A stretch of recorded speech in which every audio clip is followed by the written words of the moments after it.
We're going to call the meeting to order. That one scares me. This is Monday, October 23rd, our regular board meeting at 6:30. We're going to start tonight with the Pledge of Allegiance. I pledge allegiance To the flag of the United States of America and to the republic for which it stands, one nation, under God, indivisible, with liberty and justice for all. Thank you. This is a meeting of the school board for the purpose of conducting the school corporation's business. It is not to be considered a public community meeting. There will be time for public participation as indicated by agenda item number 5. The board receives agenda item information and rationale for administrative recommendations for their thorough review before each meeting. We have no media present tonight, so we're going to move on to the students of the month. And starting with Cassidy Skinner, the Whitco Senior High Student of the Month, nominated by Daniel Malicki.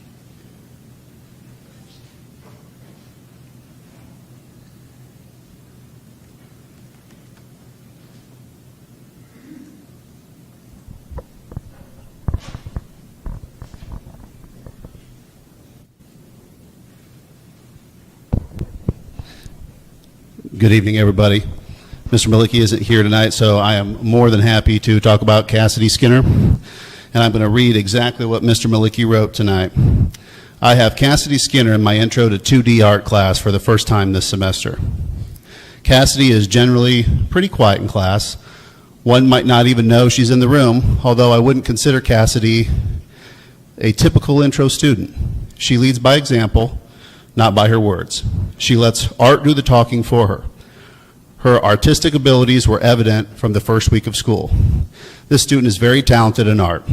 Her finished products are heads above the rest of her intro classmates. The typical reaction people give when they see Cassidy's artwork are oohs and ahs. People know who Cassidy is in our art class, and they may not know of her elsewhere. Despite Cassidy's natural artistic ability, her continuous pursuit of excellence is evident as she strives to challenge herself every day to improve. She welcomes each assignment in class with a positive mindset. Even though she is naturally talented, she knows that one still has to work hard to accomplish goals. This is why I chose Cassidy Skinner for Student of the Month, and that was by Mr. Billy. So please, Cassidy, are you here tonight? All right, well, thank you again. Round for Cassidy, please. Our congratulations to Cassidy. Next, from Whitco Junior High, we have Carter M. Hoff, nominated by Mr. Mike Handak.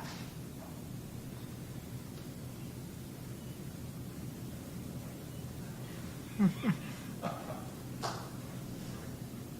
Carter knows I'm not going to use the mic. Carter obviously isn't here this evening. Carter is a wonderful student, fierce participant in class. He's always answering questions or asking questions about what we're doing. He's a good student. His work is excellent. It's top notch. He produces good quality products when we do that kind of thing. He not only is an excellent student, he's an athlete, and so when he puts it together, you just have this attitude about him that it's positive, he cares about his future, he cares about his education, and he cares about the rest of the students in the class. So he was my choice for junior high student of the month.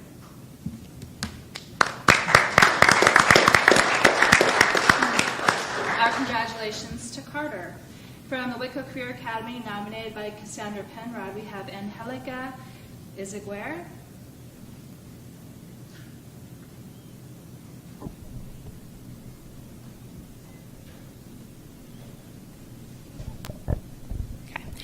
I'm here to introduce Angelica Izigueri today. She is an exceptional student. I don't believe she's here, though.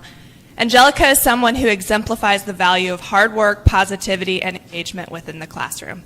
Not only does this student possess an exceptional work ethic, but their attention to detail is unparalleled. Angelica's assignments and projects are always well thought through and completed to the fullest extent. It showcases not only her understanding of the subject matter, but also her desire to take ownership of her classwork. She actively participates in classroom discussions by asking thoughtful questions and contributing valuable insights, opinions, and ideas. Her enthusiasm and eagerness to learn is a pleasure to have within my classroom. What sets Angelica apart in my eyes, and not only her academic achievements, but also her positive and thoughtful nature. She enters my classroom every day with a positive attitude and has a smile on her face regardless of that day's tasks. This is my second time since starting at Whitco that I've had the opportunity to have Angelica as a student within my class. It has been a privilege to see her growth over the past 3 years, and I cannot wait to see what the future holds for her as she continues her high school career.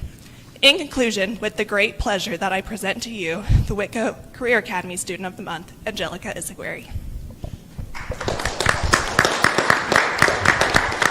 Congratulations to Angelica. From Southwood Elementary, nominated by Bill Rhodes, we have Mallory Tackett.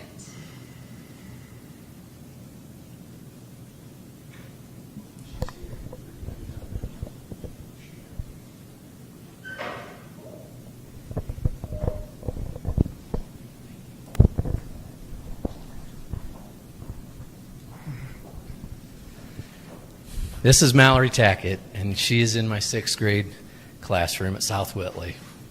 I nominated her for Student of the Month for many reasons. One, she's a team player. She listens to ideas from her teammates, and she leads not like a boss, but by example. She makes smart choices to lead her classmates on a daily basis. Her peers appreciate her, and they enjoy spending time with her daily. I often see Mallory sharing candy and other sugary items with her peers, but she also shares with me as well, showing kindness, and saves my day by bringing me a Rice Krispie treat once in a while. I appreciate that. She uses initiative, and she is an advocate for herself each day. She comes to school to get her work done, and she likes to learn new things in class. Lastly, I so appreciate how respectful she is to me and the other teachers in the school. A lot of kids fall short with that daily. I choose her to help me with jobs in the classroom because I know that I can trust her and she'll do an amazing job. Lastly, she doesn't know I'm reading this part. I added this part after some prayer before we came, so here we go.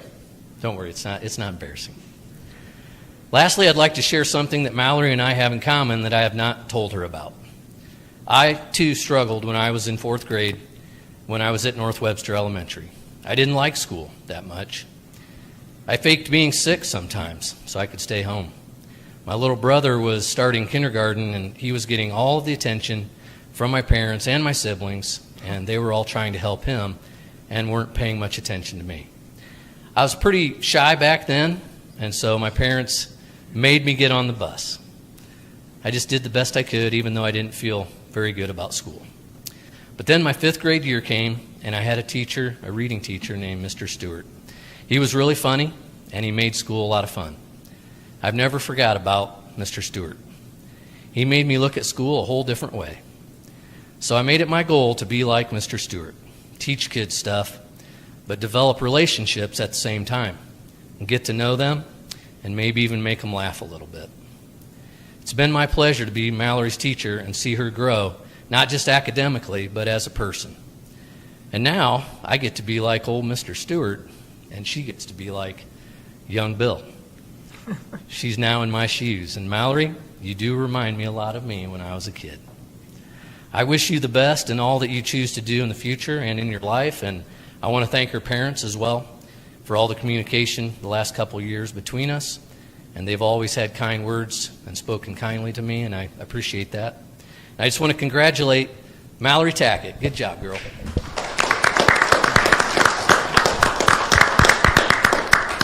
Congratulations, Mallory. And from Pearson Elementary, nominated by Trenton Osborne, we have Raina Landrigan.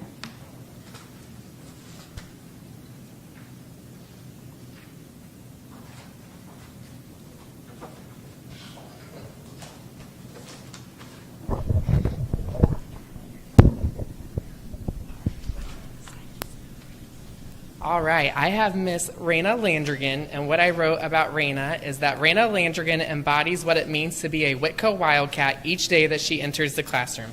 She has a welcoming, warm smile for everyone and is not shy to give a heartfelt hug to her friends or other teachers. She puts her best effort into everything that she does, Raina is always on task, and once she completes the task at hand, she is willing and ready to assist her classmates in also completing the same task. Raina is kind, respectful, open-minded, and has a love for life that is contagious to everyone around her. I cannot think of a person more deserving of Student of the Month than Raina Landrigan.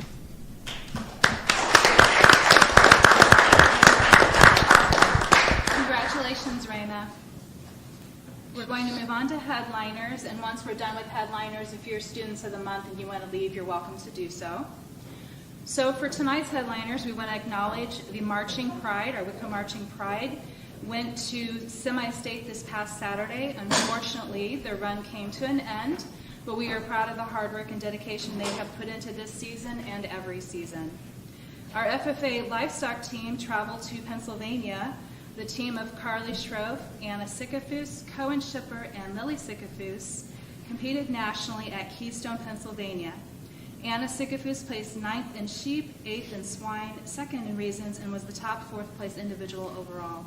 The team was 4th in raisins overall. Carly Schroef placed 5th in raisins, and this team is coached by Carrie Jeweleret. And in orthopedic opportunities, we recently had nearly 1,000 8th graders from Kosciuszko County, which included students from Whitco, that were able to take part in a 3-day multiple location industry showcase that highlighted the career opportunities available through some of the area's orthopedic facilities. This was an exciting opportunity for our students to learn about the industry and, if they choose, to begin planning their educational pathways to become a successful part of the orthopedic world someday. That's headliners for tonight. If you are students of the month and would like to leave, you're welcome to do so now. All right, we're going to move on to 3.0, which is our reports. Do we have a report tonight from Chris Evans, our Curricular and TAP Director? I don't see Chris. I think he's out of town. Is that town? Okay. All right, we're going to move on to Mrs. Jamie Payno, our Director of Alternative Services.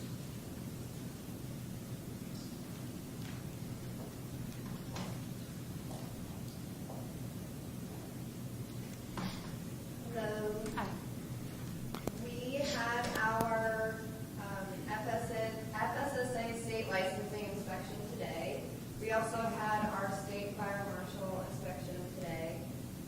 The fire marshal called me on his way in and said, I will be there in 20 minutes.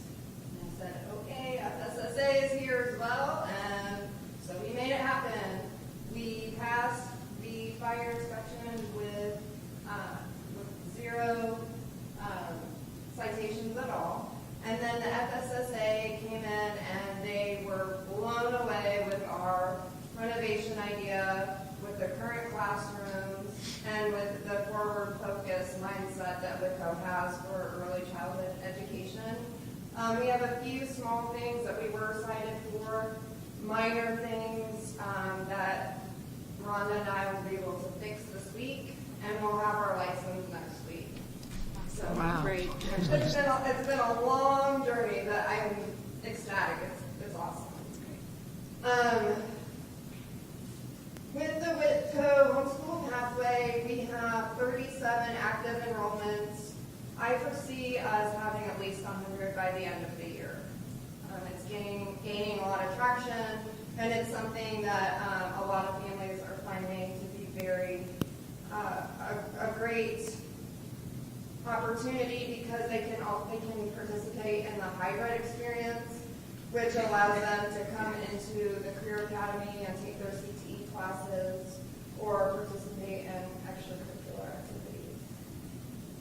It is open grant cycle for the Whitley County Community Foundation and the K-21 Foundation. I plan on working with foundations to implement STEM-related opportunities for all students pre-K through 12th grade. Any questions? I have a quick question. Is this on? Can you hear me? I just had a question about the fire inspection. Was that for the whole building or just Little Cats? That was just for the Early Learning Center. And that did not include the renovations. We'll come back out when those are done, and those will be licensed separately under the same umbrella. Thank you, Jen. Thank you.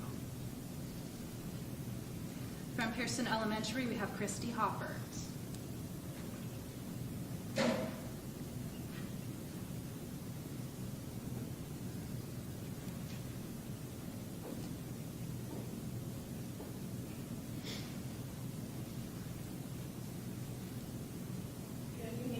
evening. The first thing I want to mention is Ruth Years is kind of the lead person for choice literacy. She emailed us right before fall break and said Mary Holly Inch was published in the newsletter for them this past month.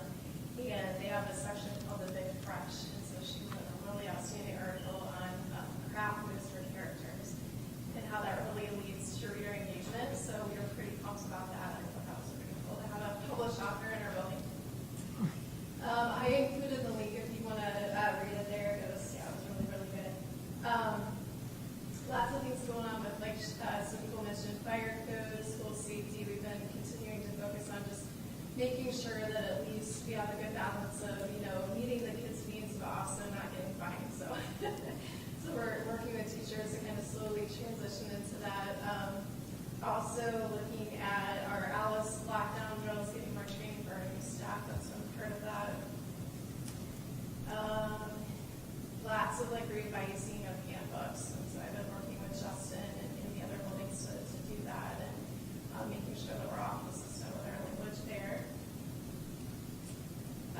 This past month, Laura, we call her LTU because she has a really difficult last name, but our buildings put together a 3-day planetarium or digitarium experience for all grade levels. They came over and they got to visit and we ran those experiences through the gym classes, so that was pretty cool for students. They got an hour learning about planets and the solar system.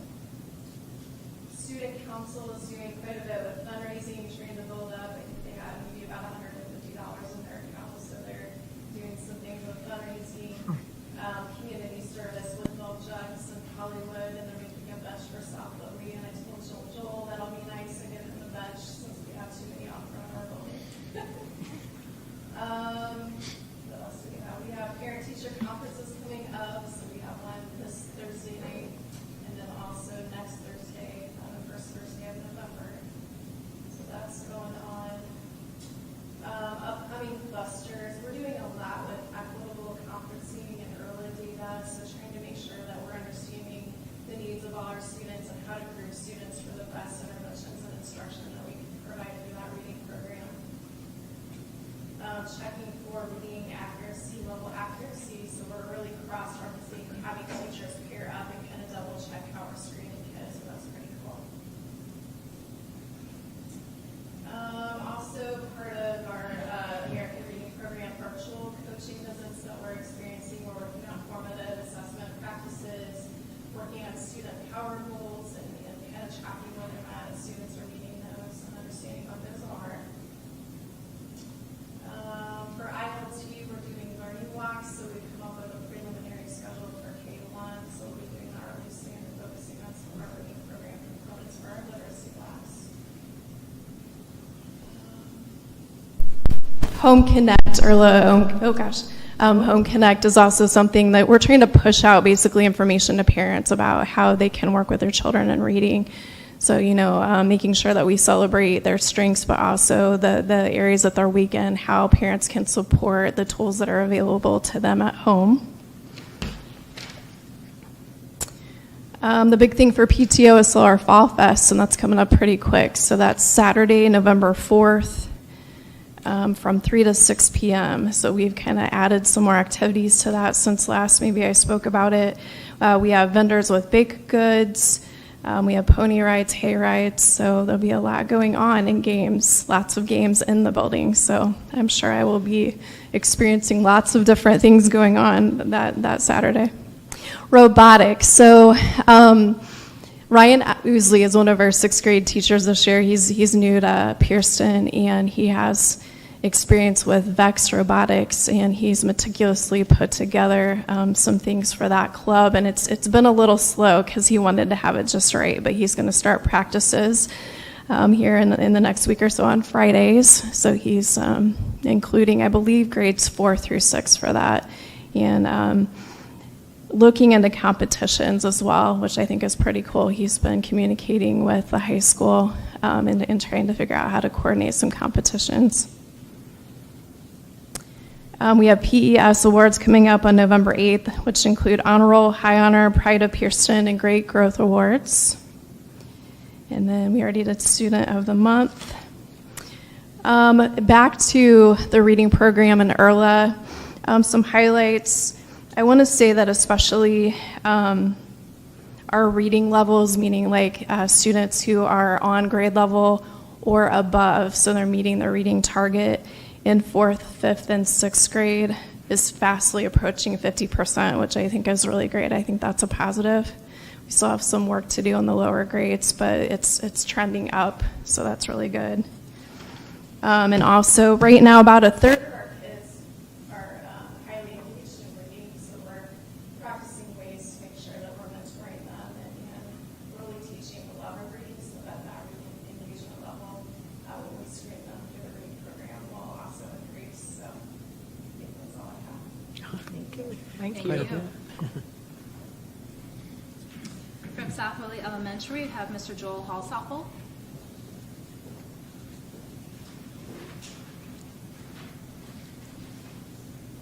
So I want to highlight a few things with our American Reading Company because we've spent quite a bit of money as a district in that, and we think it's going to make an impact, and it's already started. So power goals are being set, and those power goals let teachers know where students are at as readers. And it's not just their level, but some of the things that we're learning, those of us older teachers, we were always looking at their reading levels, but now we're looking at the skills they have to become better readers, which is something we didn't always have.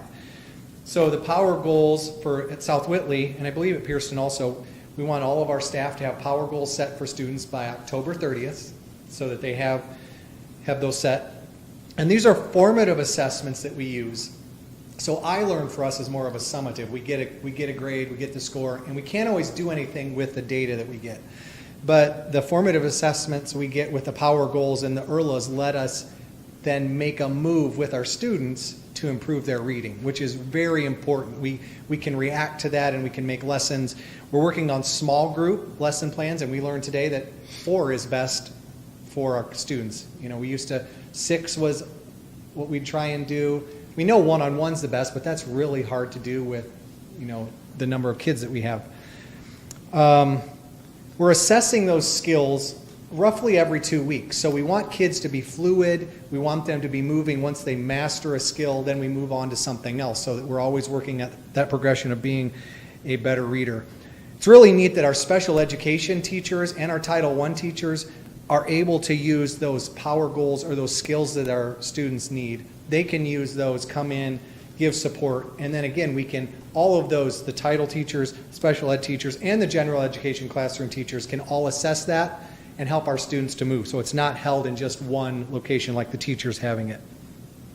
One of the things that we're also going to be doing here in the future is we want the kids to read 30 minutes a night at home, which is going to be a little bit of a shift reading at home.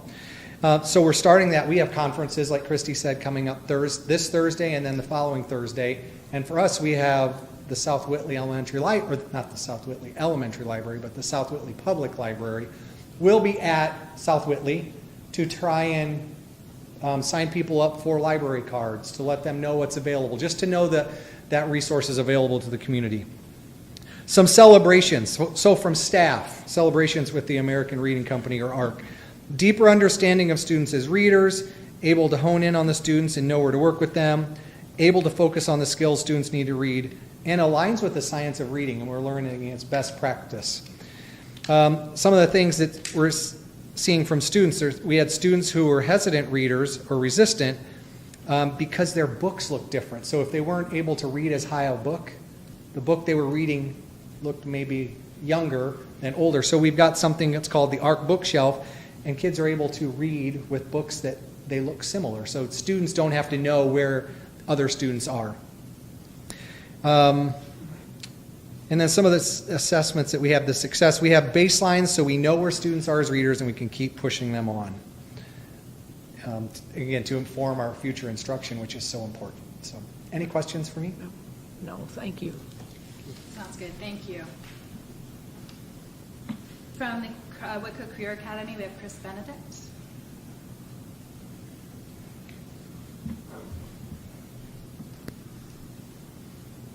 Good evening.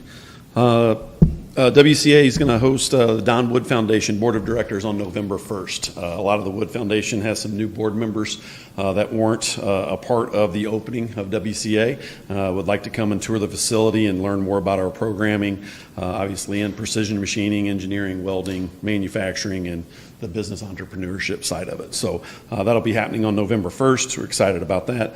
Work-based learning student for October that we're highlighting is Trayson Bradley. Trayson is working at B&E Computers, and he completed his cybersecurity pathway with Mr. Irwin. As you mentioned before, our FFA teams are starting their competition season. The next event would be November 1st through the 3rd in Indianapolis for the Nationals with our FFA Meets team.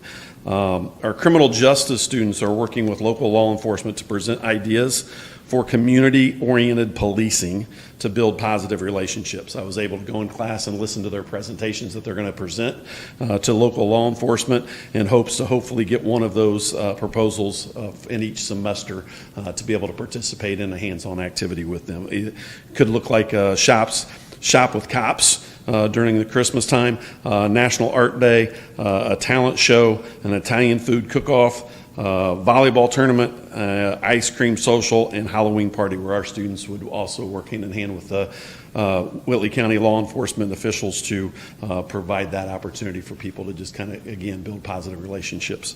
Our leadership team here at WCA is working on preparing documents for compliance that qualifies us for federal funding. One of those is our 30A report, which is about a 1,800 row Excel spreadsheet with about 90 columns in it with each course and every student that goes through every single course that allows us to get our CTE funding. So that's kind of a tedious process that we got to go through, but we're working on that.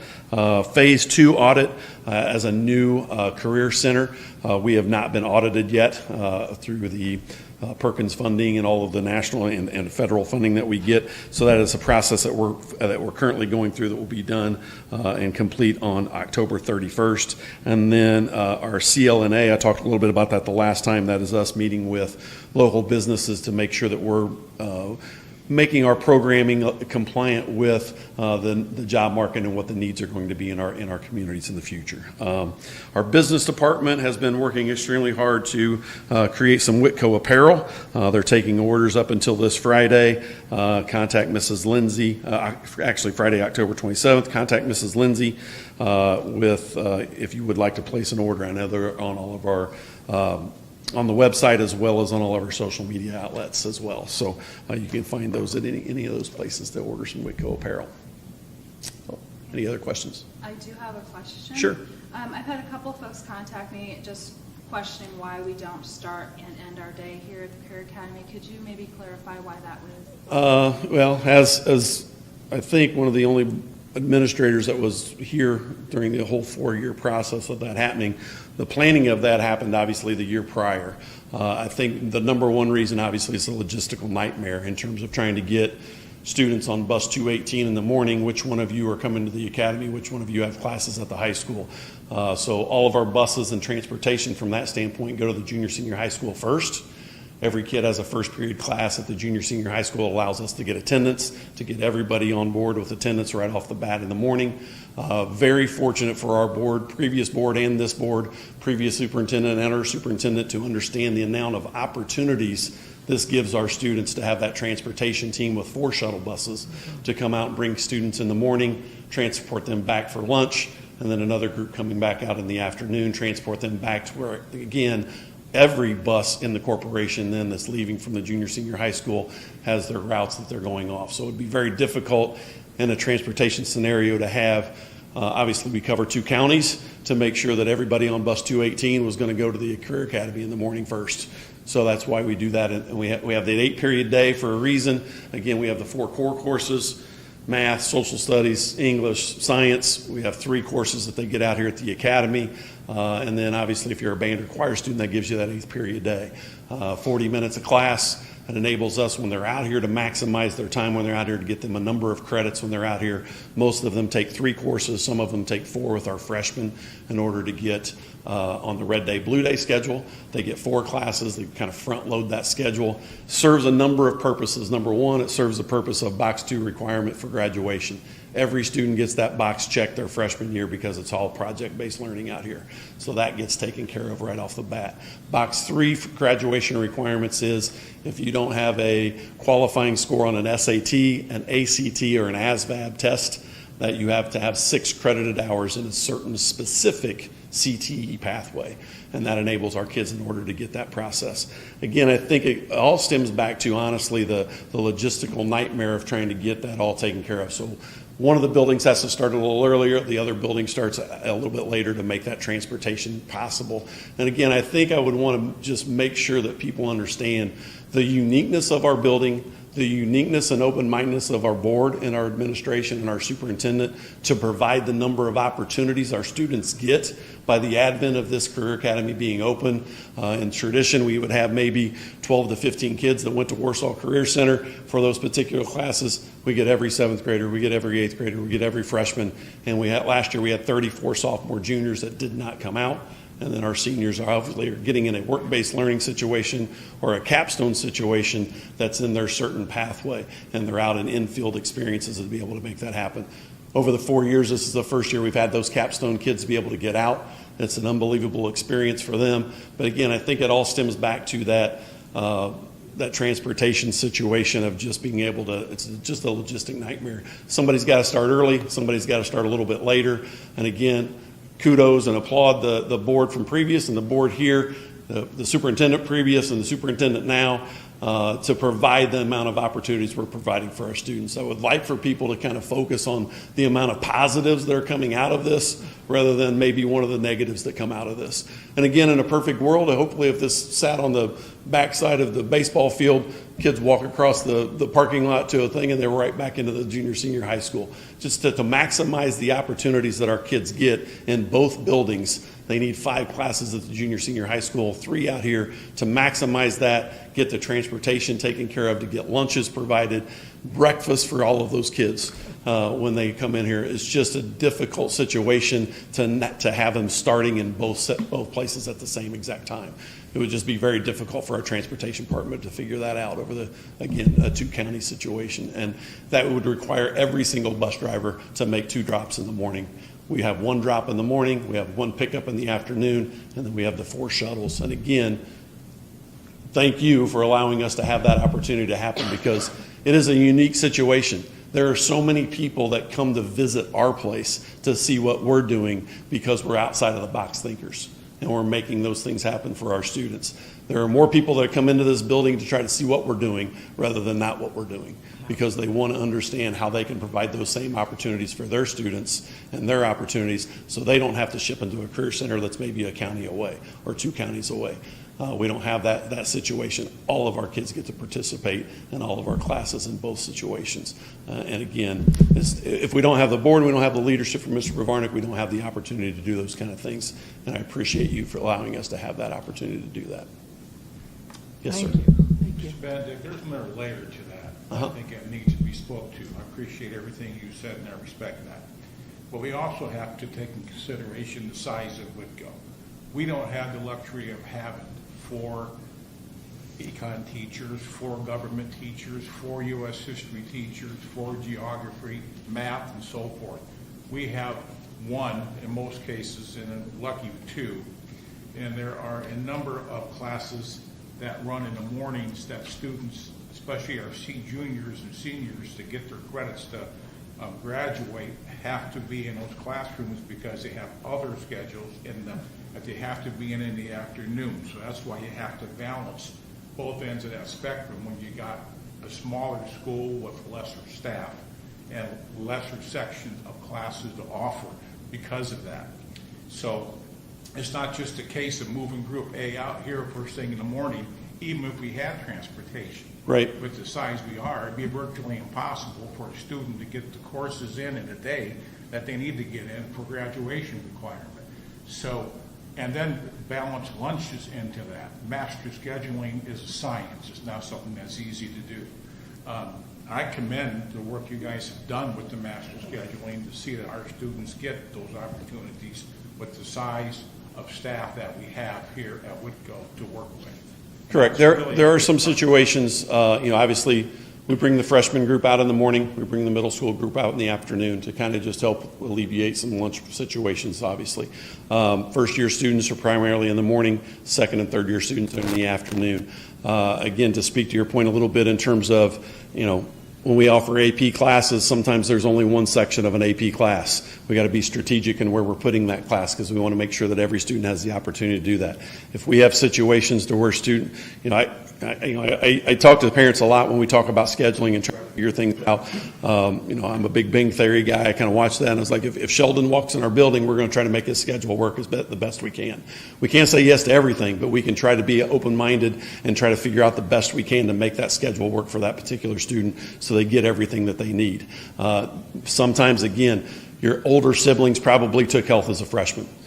Your younger siblings now are going to take health as a sophomore. Just again, to front load that schedule to get that Box 2 requirement done that freshman year with the project-based learning. There's a little bit of a trade-off with that, but again, in the 8-period day, 64 slots. If you want an academic honors diploma, you want a technical honors diploma, it's only 47 credits. There's plenty of time to get it done. It just may be in a different time frame of what you have and what you do. We do have a lot of our sophomore students that are trying to get AP classes done and it can't fit in their schedule.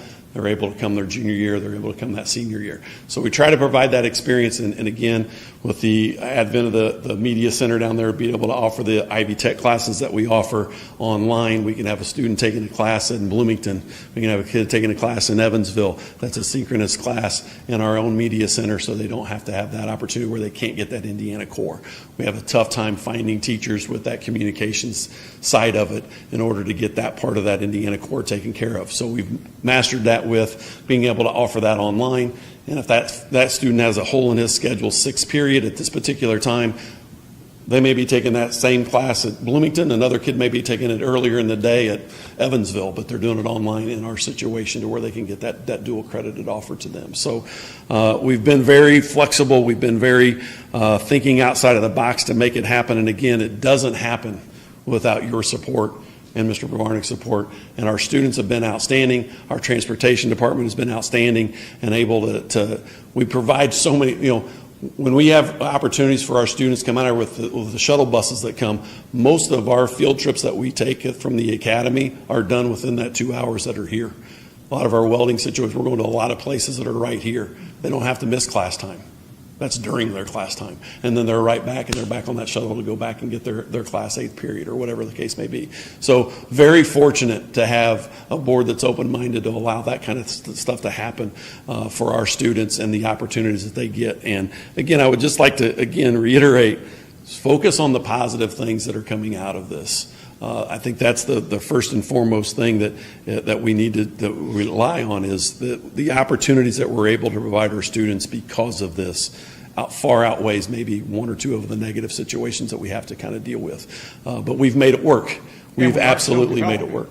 Yeah. We're still developing as a career center. Sure. And as a career academy. Correct. We're working diligently to expand opportunities, as Mr. Benedict mentioned, for our students. In fact, one good example of that is this year, for the first year, this kitchen is reopened and serving students to open up the possibility of expanded lunchtime. So if the student can free up time, they can come out here and they can have their school lunch and then get them their career classes at different times. So right. It's a work in progress. That it is. A good one. That is.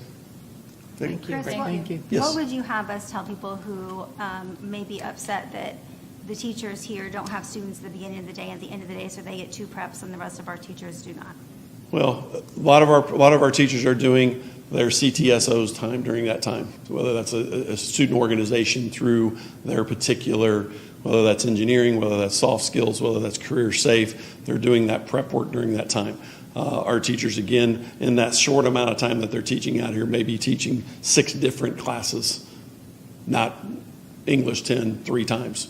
They're teaching 6 different classes. They're teaching 4 different, our freshman teachers are teaching 4 different classes in the morning and 2 different classes in the afternoon. So they have 6 different preps that they're So do our prepping for. elementary teachers, though. I understand that Okay. completely. I understand that completely. As a former math teacher, I didn't have, I didn't get to wear sweats to school every day because I didn't teach PE. I mean, that's just part of it. For 10 to 15 years, nothing mattered other than your English score and your math score. And as an Algebra 1 teacher, I got upset at that calculus teacher that was playing cards in their class for the last, month of the year because their test was already done. So then we revamped that and everybody taught algebra. And then it was like, oh my gosh. Wait a minute. And I think needs to be mentioned that a lot of the staff are working out here on workplace specials permits. Right. It's a whole different animal, if you will, than Right. junior, senior high school or elementary school. It's to try and compare those two like that with alternate scheduling is trying to compare apples and oranges. You can't. It's an alternate. Yeah, schedule, again, back in the day, we have so many specialized programs. FCCL, Family Consumer Science as a teacher. There's not a lot of those that are happening anymore. The old industrial technology teacher that could teach all. There's nobody going to school to be precision machining teacher, engineering teacher. They're not going to do that. That was all under an umbrella of something else. So now you're going out in the workplace and trying to bring specialty people in to teach those classes. They're taking their workplace specialist license through Ball State University to get that pedagogy. But again, they're dwindling. But the specificity of those particular courses that they have to teach requires a certain, obviously, skill set that sometimes we need to kind of look outside the box to find those people to come in and teach those classes. Again, our teachers have their day from 7:35 to 3:15, just like every other teacher in the corporation. Their time is monitored with their CTSO, with their plan time, with their cluster time, with their NIET time. All of that is kind of in that particular schedule that we have out. That's there for every teacher as well. Thank you. Awesome. Yep. Thank you. Mr. Maurer is filling in for Mrs. Evans and Mr. Singray tonight, so we'll let him come down and take the podium. Mr. Mauer's doing double duty and triple with the student of the month. Good evening, folks. Thanks for having me. I'm going to speak on Mrs. Evans' behalf tonight, and also Mr. Singray's not here. Both of them are not feeling well, but I think I'm up for the task. So I'm going to begin the night by talking about assessments. Again, we've talked a little bit about the Independent Reading Level Assessment, or the IRLA, tonight, and just to give you an update on what we're doing at the junior senior high school. Our junior high school students right now are working through that IRLA along with our leadership team. We will have each student completed by the end of this month. Scores, as we are tracking this, as the leadership team is tracking this, the scores are right in tune with our NWEA scores, so we are seeing those trends. Along with everything else that administrators are tasked to do, we wanted to take this on and get that training so, one, it could be documented appropriately, and we could see those scores and we could track that data and assess that data as a leadership team, but also helps us build relationships with those students whom we may not know. As an assistant principal, I'd like to say that I know all the students in the building by name. I don't. I'm still working on it. This is another opportunity to build those relationships. So our leadership team is working on that. It's a wonderful process to identify which students need help, and to, at that time when we are assessing them and we are documenting that, to give them some kind of hope, to give them some kind of confidence that there is a plan for you, and we are going to work towards improving that reading level and that reading assessment. Okay, so moving on, dyslexia testing is completed. Huge thanks to our teachers ensuring that this was finished. Each of the students are receiving Title I intervention along with the students on that watch list. So I did want to note that for tonight's board meeting. Additionally, TIDE is back up and going. All certified teachers will complete their training for TIDE, their TA training, prior to giving any state standardized tests. The required corporation test and security integrity training is now completed, and that has been properly documented. Instruction. So we did recently divide up our cluster at the junior senior high school. So we have the cluster in junior high, senior high, and special education sessions. What this does is this allows us to have smaller teacher groups, work with those teachers more independently, and really helps our differentiation needs, and enables us to really build those relationships with those teachers and get to know those specific clusters of students in that body. Cycle 1 for our formal teacher observations is still in effect at the junior senior high school until mid-November. Positive points for this or for last week and then moving forward into this week. Our football team on Friday recently received an exemplar report that was from the previous Friday, October 13th. This was from an official citing throughout the contest, and these are his words, folks, throughout the contest, the last game of the regular season when emotions can get a little higher than normal, the players on both sides demonstrated a tremendous amount of sportsmanship. It seemed like every play, the players on both sides were helping each other up, giving praise for effort and good plays. Many times I heard good play, great effort, and checking to make sure the other player was okay after the play. This is great news. And again, that was from an official to our football team on October 13th. So sportsmanship's huge. That was much appreciated, especially myself as a former football coach, and it's great to see. Our ranking as one of the best high schools, according to U.S. News and World Report, is something we want to note for the board meeting, something that definitely we're celebrating at the junior senior high school. Okay. And lastly, our band finished the season at Semi-State this past weekend. I'd like to thank all the parents and supporters who sacrificed their Saturdays and other times in preparation for those performances. Congratulations to Mr. Ben Patton and our band for a wonderful season. Upcoming events, this week is Red Ribbon Week. SAD is organizing special events at the schools. The Mobile Dentist is coming on October 31st, 2023. The National FFA Convention is November 1st through the 4th. On November 14th, we are hosting first-year students from Manchester University who are interested in teaching. All juniors will be taking the ASVAB on November 16th. So again, just for documentation purposes, those are some dates and some notes of interest. So that concludes the Whitko Junior Senior High School portion. If it's okay with you, I'll just move right into Mr. Singray's notes for athletics. Okay, thank you. So Mr. Singray's report for facility updates. Facility updates, new sound system will be installed in the main gym for the week of October 30th. The program updates go as follows. Upcoming events, Mr. Singray would like to note that fall sports have now been completed. The girls' basketball and wrestling seasons are underway. The girls' basketball scrimmage will be Thursday, October 26th. All schedules and updates can be found on athletic websites and event links for those looking for those times and dates. A note about feeder program updates. Youth girls basketball is competing in the club league on Sunday afternoons, and boys basketball is hosting a 3-week youth league and will go directly into club league season. A big thank you to our Booster Club. Thank you for your support and assistance throughout the fall sports season. Big thank you to our Student Council for facilitating the hospitality tent during the home football games. Another thank you to athletes, parents, and fans for your dedication and support of Whitko Athletics. A few points here of upcoming note. The batting cages at the baseball and softball are going to be receiving an update, and the trophy cases at Whitko Junior Senior High School will be receiving an update. And if you have any questions, Mr. Singray says please reach out to him directly.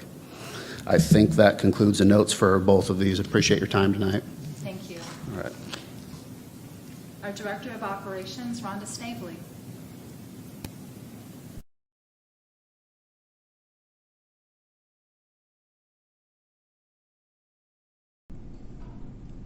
Good evening. Thank you for having me tonight. I'm going to switch it up and start with maintenance tonight. Just let everybody know we've shut down all the boilers or the chillers and drained them and filled the boilers, which is not going to be helpful for Wednesday's forecast. But it felt really good when we came in on Monday morning, and this morning when it was frosted, it felt really good, happy. We're working on the maintenance requests as they come in. We found out that we were not getting all of them, and we had a little glitch, but now that we're getting them every day as they come in, we hope to get them on a schedule so that we can print it out and have a look at it and kind of then mark off what we've completed, and we have a running list of what we still need to look at and work on, so we're getting ahead of that. Hable is going to be in and hopefully in the next few weeks to replace the water meter here at the academy. That's been on the list since I got here. It had been on order and it just came in not too long ago, so there's a long lifetime on some of these necessary parts that we need to be in compliance here and at other buildings. Mowing is winding down, so we're going to be bringing in the equipment, cleaning it up, getting it ready to store. We're also going to be getting all of the winter weather equipment out and the plows and making sure that they're all ready. I know I have that same thought too, but unfortunately it's coming whether we want it to or not. We're going to continue to work on our equipment list and kind of get a replacement, how we're going to work on replacing things as they come up rather than wait till things break. It would be nice if we thought ahead of the game and look down the road a little bit. So when we get all the equipment in this summer, we're going to kind of take a tally of what we have, what kind of shape it's in, and kind of put that in order to get things replaced as needed. We're also continuing with the inside and the outside cleanup. The auction was a good chance to get rid of a lot of stuff, but there's some stuff left that we're working to get rid of as well. Switching over to transportation, we have our second new yellow minibus. That is being used by Nicole in Pearson area. She uses it for preschool and some of our other special needs students in that area. Those are really great. You don't have to have a CDL to drive those. You do have to have a yellow card, which is a little extra training, but it allows us to pick up and drop off in roadways, and it has the stop arm, so it's a lot safer than the white minis that we've used in the past. We have implemented our relay radios. We still have our old ones as well, and we're going to continue those throughout the year. We don't pay anything for those. We're not under any kind of contract, so there's no reason to get rid of them basically until we're absolutely confident and comfortable using this new system. We're having really good luck. I think it's a learning curve for the drivers. They just automatically reach for that other radio instead of the other one because it's in a little different position in their bus. So that it's still going to be just muscle memory. It's a learning curve for all of us. Dustin, our mechanic, has resigned. We're in search of a new mechanic at this time. Kristen, I think you all probably know that she's been working out in the garage for probably a little over a year, helping with some of the oil changes and the preventative stuff. She is more than capable to continue handling the day-to-day stuff until we find a mechanic, and even thereafter, because it really is more than just one person can handle. Mike Sands has agreed to be on call as needed. We're very fortunate to have Mike, and we're fortunate to have Kristen as well, that is familiar with our drivers. She's familiar with our buses and our equipment. She's familiar with all of our vendors. So it's good that she is still here in Dustin's absence to kind of pick up where he left off in a lot of areas. So if you know anybody that or something, that will call me. Does anybody have any questions? Those little radios, Mr. Mauer brought those. When he brought that proposal, I never heard of those. Not many people have, and they have a range. They're like of anywhere. I mean, they're not like a talkie, right? They don't. They're like they're like a cell phone, except for, they're not a phone. You have, and I'm gonna try to grab one off my first one to bring it up and show it. It's kind of like a walkie-talkie where it's just one button that you push, and you can talk. But I know when we were testing them in the spring, they took them to Cedar Point when the high schoolers went to Cedar Point. Amy had one, and they were crystal clear. We've tested them going to Kirtland's, different field trips.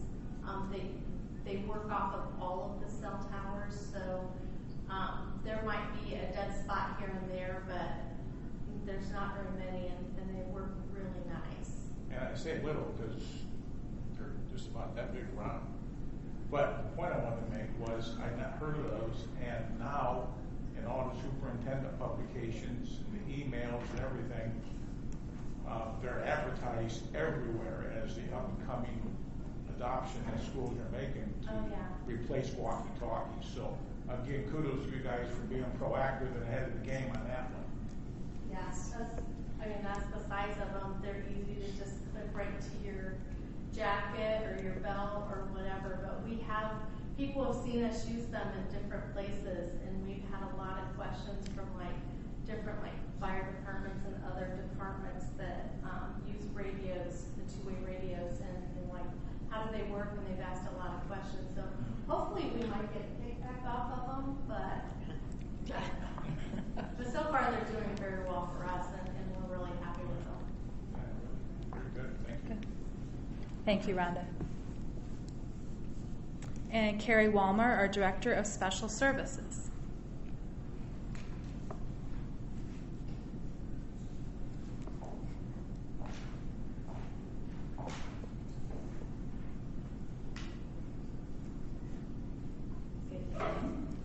We moved forward with selecting a professional development vendor for our paraprofessional grant that we were awarded last month from the DOE.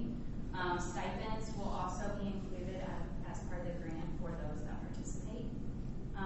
We are also in full implementation of our new adaptive core curriculum in our applied skills programs for K-12. It's been awesome to really see those students engage in that independently in their rooms. The applied skills teachers at the junior senior high were also awarded individual grants for their classroom from the Lakes Area Autism Network. This will help to cover additional supplies for their programs. I'm going to also be applying for the McKinney-Vento sub-grant. The application just opened up last week, and so that money can be used towards supporting our families who are experiencing homelessness. And then going forward, our priority focus in the department will consist of maintaining compliance for our December 1 federal funding count date. Any questions? Thank you. Thank you. And finally, Jason Klein, our Director of Technology. Okay. All right. Okay. Mr. Pavarn, do you have a superintendent update? I just want to acknowledge a donation of $1,000 from the Hands Foundation. They donated that to support the junior high football program. And then just let the board know that we're having on October 31st, or that's next Tuesday, our second round of collective bargaining. All right, we have no public comments tonight, so we're going to move on to our business reports and consent agenda. There is an extensive list of those items, and I would entertain a motion to accept those, please. What numbers are we going through for that? 6.1 through 6.5. I move that we accept the consent agenda items 6.1 through 6.5 as presented. Second. Deb. It's been properly moved and seconded that we accept the consent agenda and business reports as presented. Is there any discussion? Seeing none, we'll proceed to vote. All those in favor, please signify by saying aye and raise your right hand. Aye. And those opposed? The motion passes. In new business, we have 7.1, the resolution 01-10-23-2023, which is to adopt our 2024 school budget. Could I get a motion to accept this budget, please? I move we accept the 2024 school budget as presented. Second. It's been properly moved and seconded that we accept the 2024 school budget as presented. Is there any discussion? Seeing none, we'll proceed to vote. All those in favor, please signify by saying aye and raise your right hand. Aye. Those opposed? The motion passes. 7.2 is a resolution to adopt the bus replacement plan. Could I get a motion to accept this, please? I make a motion that we accept the bus replacement plan as presented. I second it. It's been properly moved and seconded that we accept the bus replacement plan as presented. Is there any discussion? Seeing none, we'll proceed to vote. All those in favor, please signify by saying aye and raise your right hand. Aye. And those opposed? The motion passes. 7.3 is a resolution to adopt the Capital Projects Fund Plan. Could I get a motion for that, please? I move we adopt the Capital Projects Fund Plan as presented. Second. It's been properly moved and seconded that we accept the Capital Projects Fund Plan as presented. Is there any discussion? Seeing none, we'll proceed to vote. All those in favor, please signify by saying aye and raise your right hand. Aye. And those opposed? The motion passes. 7.4 is the approval of teacher appreciation grants, which will be paid in December, and this is in accordance with school policy 3220.01. Could I get a motion for that, please? I move that we approve the teacher appreciation grant as presented. Second. It's been properly moved and seconded that we approve the teacher appreciation grants as presented. Is there any discussion? I'm just wondering, I think Lynn can probably answer this question. When do we find out how much those are? And do we vote again later on that? No, you just get the approval up front. The state has a distribution that's set up for part of December for all the schools in Orlando. And it's the same for each teacher if they're just highly effective or effective? It's a set amount? It's more for the highly effective versus the effective. It's all detailed in that policy. But it's the same amount for each person? It's more for those that are highly effective. Right, but they all, each person who's highly effective gets the same amount as anyone else. Okay. Is there any other discussion? Seeing none, we'll proceed to vote. All those in favor, please signify by saying aye and raise your right hand. Aye. Those opposed? And the motion passes. 7.5 is the approval of NIET certified teacher stipend paid with the ESSER 3 grant funds. Can I get a motion for this, please? I move we approve the NIET certified teacher stipend paid with the ESSER 3 grant funds. Second. It's been properly moved and seconded that we approve the NIET certified teacher stipend, which is paid with ESSER 3 grant funds. Is there any discussion? Seeing none, we'll proceed to vote. All those in favor, please signify by saying aye and raise your right hand. Aye. And those opposed? The motion passes. 7.6 is the approval of the administrator and non-certified employee appreciation bonus, which will be paid in December. Can I get a motion, please? I move that we approve the administration and non-certified employee appreciation bonus as presented. I seconded. It's been properly moved and seconded that we approve the administrator and non-certified employee appreciation bonus to be paid in December. Is there any discussion on this? I would like to discuss it.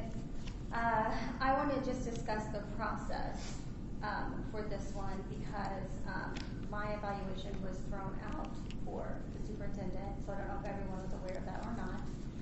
But I received an email from the board president saying that it would be thrown out and that my meeting was canceled and everyone was supposed to get a meeting with the superintendent about the evaluation.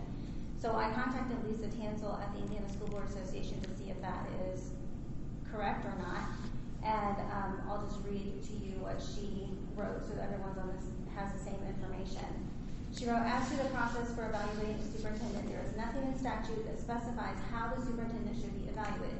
Our statutes merely state that certified employees, which includes the superintendent, must be evaluated annually.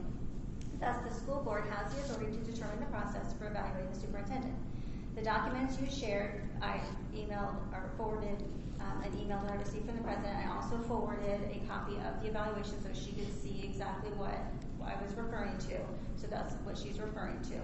She says, the documents you shared suggest to me that the board previously agreed each board member would complete the evaluation instrument and then the board president will tally percentage scores and create an average of the board. I see nothing in this paragraph that suggests the highest and lowest scores will be disposed of and the average will be created by using the remaining 3 scores. While I am aware of some school boards that score the superintendent's evaluation by such a method, this should be decided by the board as part of the discussion on how to evaluate the superintendent. The documents also lead me to believe that the board president and vice president concluded you violated a specific board policy and therefore it was necessary to throw out your evaluation score as the lowest as well as the highest evaluation score. While this may be appropriate because of violation of board policy, this should have been a board decision and not made by just 2 members of the board. Again, I apologize for tardiness. It's been a few days since I had emailed her, and she signs at least the Townsville General Council, Indiana School Board Association. So I think that affects this particular thing that we're voting on here, because it's probably not valid. So if we wanted to maybe pull out just the superintendents, if the others are fine, discuss it. When it says administrator, Mr. Pavarnik, does this conclude all administrators district-wide? So administrators, yes. So what would you like to do, Lynn? Are you saying to pull out all administrators? No, I think we just need to pull out the one that is being discussed. Okay. Because if we're going to change the policy on how that's done, that needs to be a separate vote. That would have to be in the future, because you can't vote on something that's not on the agenda. Is this something that we can put off until the next meeting, Mr. Pavarnik? What's the payout time? Because you can't just pull out one. You got to pull out the administrator and all the non-certs on their bonuses on the motion. Since this is all in one thing, it would eliminate all of them from getting that vote. Yeah, the motion is administrator and non-cert employee. It's paid in December, though, so we have 2 months. But what's the state deadline on that? The portion that comes out in December is the tag money. And historically, we've always matched with the non-certified appreciation as well. That's not tag money, that's actual money coming out of our funds. Administrator, guidelines are set up with information provided to the board, how that's determined for the administrators. So is there a timeline that we would need to have that information? We typically do that once we pay out the tag for teachers, we pay out the non-certified administrators in December. Okay. That's when the money comes. So there would be time if we were to pull this from tonight's vote and discuss this as a board? Okay. Is that something that the board is okay with doing? Can we go ahead and just scratch that for tonight? And we'll discuss this. Is that a table? Table it until the next meeting. Does that require a vote, Teresa? I'm sorry? There's a motion and a second. Let's make a motion to table it, I guess. So we need to go ahead and proceed with that motion. And If you want to say. can we table it, or do we just, how do we do that? Or no? We have a motion on the floor. We have to go ahead and follow through with that motion. So let's go ahead and follow through with that motion. Is there any other discussion on this?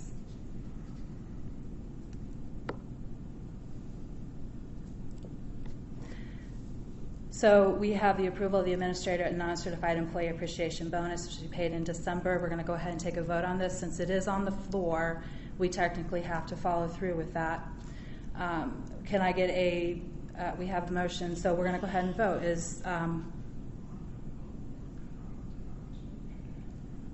Yeah. Okay. So all those in favor, please signify by saying aye and raise your right hand. Aye. Aye. Those opposed? Nay. The motion passes. In 7.7, we have the approval of a Shipshewana trip using Whitco buses as requested by driver Brock Ostrom. A liability insurance form has been provided, and the group will pay for the bus driver's time. Can I get a motion to approve the Shipshewana trip? I move that we approve the Shipshewana trip as requested by Mr. Ostrom. I second it. It's been properly moved and seconded that we approve the Shipshewana trip using Whitco buses as requested by Brock Ostrom. Is there any discussion on this? Seeing none, we'll proceed to vote. All those in favor, please signify by saying aye and raise your right hand. Aye. All those opposed?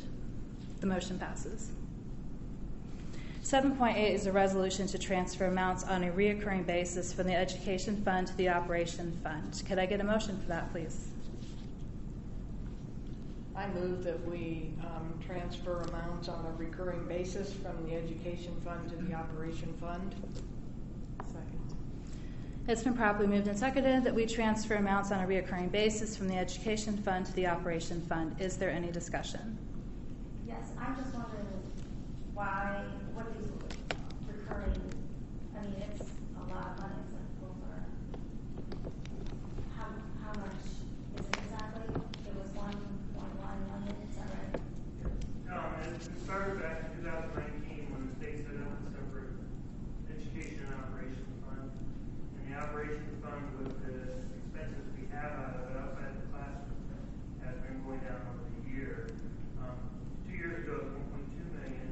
We lowered it down to this year to about 700,000. And we're putting it back up to 1.1 million. It doesn't take anything different from teachers' variance, just how much we're spending on the operation fund. We're moving more money into that. We're allowed by law to go up to 15%. This is roughly like 10.9% right now. And with the reoccurring, you said we're bound by law to be at 15% or under, right? So we're not voting to like. Yeah, we're not above 15%. Never been that high. 2 years ago, it was 12%. Due for 2020. Any other questions or discussion? Seeing none, we'll proceed to vote. All those in favor of the resolution to transfer amounts on a recurring basis from the education fund to the operation fund, please signify by saying aye and raise your right hand. Aye. And those opposed? Nay. Motion passes 4-1. 7.9 is the authorization to make year-end transfers to close out and reconcile funds, appropriations, and revenues as requested by our business manager, Lynn Leininger. Can I get a motion, please? I move that we give Lynn Leininger the authorization to transfer and close out and reconcile appropriations and revenues. I second it. It's been properly moved and seconded that we give the authorization to make year-end transfers to close out and reconcile funds, appropriations, and revenues. Is there any discussion? Seeing none, we'll proceed to vote. All those in favor, please signify by saying aye. Aye. And those opposed? The motion passes. In 7.10, we have the approval of the annual field trips and the following field trips that are listed for our benefit here. Can I get a motion, please, to accept the field trips? I move that we approve the annual field trips and those listed. Second. It's been properly moved and seconded that we approve the annual field trips and the miscellaneous field trips that are listed. Is there any discussion? Seeing none, we'll proceed to vote. All those in favor, please signify by saying aye and raise your right hand. Aye. And those opposed? The motion passes. We have no old business at this time. Mr. Cabarnes, do you have any miscellaneous administrative items? Just a couple things. I am talking with Mrs. Payne on my office earlier today, and the newspaper was laying out that had our students in a month on it. And we looked at it and realized that we don't have any Little Cats, our Early Learning Center students in there. We want to add that into next board meeting to have a student of the month from our little ones that come in here. And so I just want to let the board know it's going to be another student of the month, hopefully next month, right? Is that okay with you? Yeah. And as far as my job at Whitco, I'm not here for the money. I've never asked the board for a raise. I don't want a raise. And Mr. Leininger, I don't know what the amount of that pay grant money is going to be, but I want to direct you when that comes in for administrators to take whatever amount will come to me and divide that equally up to the rest of my administrative team. They work hard, they deserve it. I don't want to let them have it. Please, thank you. That's all. Thank you. Miscellaneous school board items. Our next school board meeting is a work session, which is Wednesday, November 8th at 4 p.m. at the South Whitley Elementary School cafeteria. And our next regular board meeting is Monday, November 20th at 6:30 right here in the lecture room. I would entertain a motion to adjourn. Move to adjourn. Second. It's been properly moved and seconded that we adjourn tonight's meeting. Is there any discussion? Seeing none, we'll proceed to vote. All those in favor, please signify by saying aye. Aye. And those opposed? The motion passes. Thank you all for coming.